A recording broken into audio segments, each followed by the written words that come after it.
ఒక ముఖ్యమంత్రి ఈ విధంగా మాట్లాడితే దేశమంతా చూస్తూ ఉండిద్ది. చూస్తున్నప్పుడు సెక్యులర్ భావన అంటే ఓన్లీ హిందుత్వాన్ని వ్యతిరేకించడం కాదు, ఏ మతానికి మేము అనుకూలం కాదు, ఏ మతానికి వ్యతిరేకం కాదు అనేది సెక్యులర్ భావన.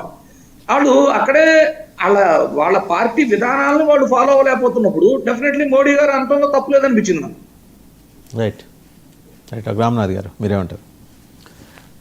అంటే ఈ ఎన్నికల సమయంలో కానీ ఎలక్షన్ల ప్రచార సమయాల్లో ఈ భాష కానీ నాయకులు వాడేటువంటి తీరులో ఏ పార్టీలు కూడా వాళ్ళ ప్రత్యేక శైలి, అన్ని పార్టీలది ఒకే శైలే.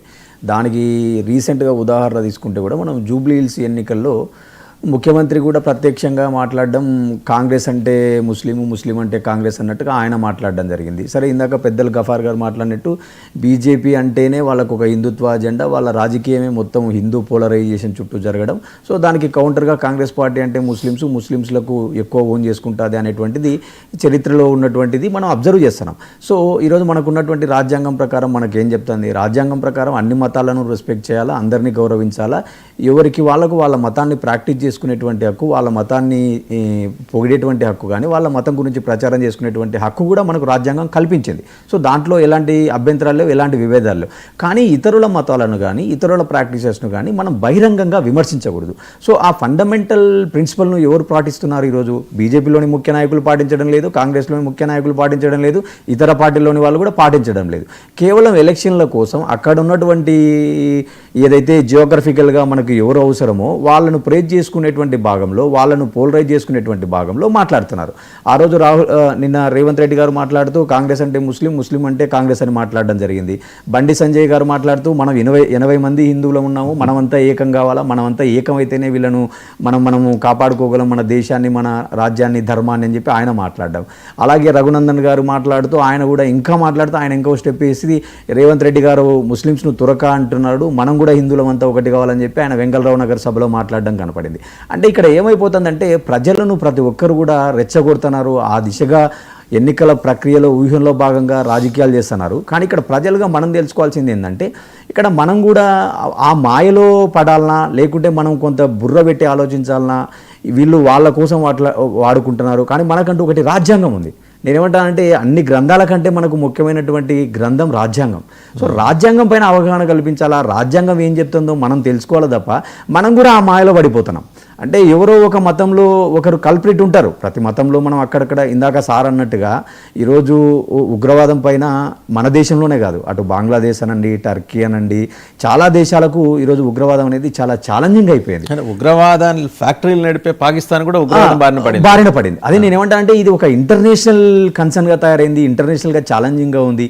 ఈరోజు మన రాష్ట్ర బడ్జెట్ తీసుకుంటే, దేశ బడ్జెట్ తీసుకుంటే నాకు బాగా గుర్తుంది 2002-2003లో నేను ఒక MBA గ్రాడ్యుయేట్గా ఆ రోజు సెంట్రల్ బడ్జెట్ చూసినప్పుడు ఏమనిపించేది అంటే ఏంది డిఫెన్స్ మినిస్ట్రీకి ఇన్ని లక్షల కోట్లు, ఇన్ని వేల కోట్లు కేటాయిస్తారు, ఒక సైడు దేశంలో తినడానికి బియ్యం లేదు, తినడానికి రైస్ లేదు, వీళ్ళేమో వెపన్లు కొంటున్నారు, లక్షల కోట్లు బడ్జెట్లో కేటాయిస్తున్నారని చాలా వింతగా చూసేటోని. కానీ బై గ్రాడ్యువల్గా మెచ్యూరిటీ లెవెల్స్ పెరిగే కొద్దీ నాకు అర్థమైనటువంటి విషయం ఏంటంటే ఆ రోజు ప్రభుత్వాలు తీసుకున్నటువంటి నిర్ణయాల్లో పెద్ద తప్పు లేదనిపించింది. ఈరోజు రక్షణ శాఖ బడ్జెట్ దాదాపుగా 7 లక్షల కోట్లకు చేరింది.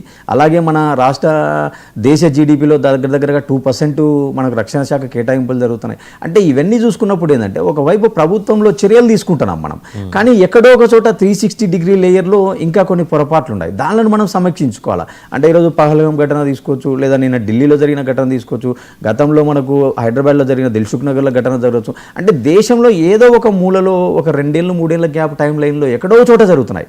అంటే ఇక్కడ ఇంటర్నల్గా కూడా మన సెక్యూరిటీ కన్సర్న్స్ కానీ మన భద్రతా విషయాల్లో కూడా మనం విశ్లేషణ చేసుకోవాలా, దాన్ని ఇంకా స్ట్రాంగ్గా చేయాలనేటువంటిది ఆ విషయాల్లో ఇంకా ఎక్కువ చర్చ జరగాల.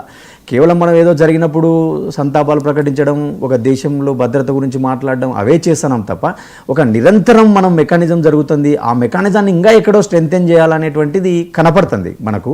సో దానిపైన పెద్దలు కానీ అటు బీజేపీ ఉన్న, కాంగ్రెస్ ఉన్న ప్రభుత్వాలు ఏవిన్నా కూడా ఈ టెర్రరిజము, ఈ తీవ్రవాదం అనేటువంటి అంశాల్లో మనం అందరం ఏకాభిప్రాయంతో ఉండాలా, దాన్ని గట్టిగా ఫైట్ చేయాలా. ఏ ప్రభుత్వాలు ఉన్నా మనం కూడా దానిలో మద్దతుగా ఉండాలి తప్ప ఇలాంటి విషయాల్లో పెద్ద రంధ్రాన్వేషణ ఉండకూడదు అనేది నా భావన. రైట్, ఒకసారి గఫూర్ గారు 33,000 crores అండి.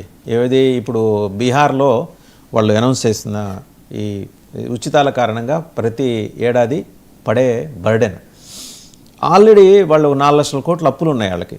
అంటే మనం కంపేర్ చేస్తే దక్షిణాది రాష్ట్రాలతో కంపేర్ చేస్తే అండి వాళ్ళు నిజంగా కూడా వెనకబడిన రాష్ట్రమే, ఏ మాట కామాట అది వెనకబడిన రాష్ట్రమే, దాన్ని మనం రూల్ అవుట్ చేయలేం.